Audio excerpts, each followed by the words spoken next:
Mayong hapon mga ka-vlogger sa kalibutan, ngunong mga vlogger man ta ani tanan karon di ay no Easter Sunday man jud ug wala tay laing mabuhat ani magtambay ra jud kung wala may nang invite nato og kaligo luya pod. Aw bi mo sulay tag laag diri sa baybay basi na atay kaila diri pasangi labay-labay basi na ay pakals gutoma.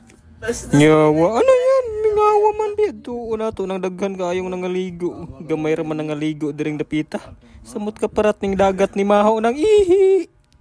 Anhita diring dapita bi diri murag arang-arang na ni kay medyo nakakita na jud tag dagkong ko kumilat ani. Bitaw pag Easter Sunday expected naman ang daghang mga ligo kay kani nga time ang uban nga kapamilya makauli sa ilang mga lugar ug makauban pud nila ang tagsa-tagsa nila ka mga pamilya. Maong worth it jud i-celebrate kay panalagsa ra biya ni mahitabo sa usa ka tuig.